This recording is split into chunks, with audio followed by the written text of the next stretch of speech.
ఎంసెట్ స్ట్రెస్సా? టెస్టానిక్.ai ని ట్రై చేయండి.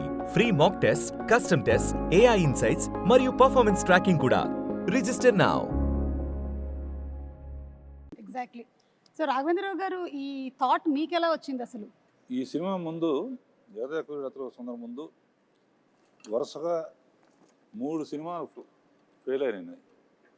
ఒంటరి పోరాటం, రుద్రనేత, అగ్ని అయిపోయింది. రాఘవేంద్ర పని అయిపోయింది.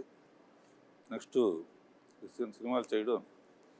ఆ టైంలో దత్ గారు ఒక లైన్ వినిపించారు.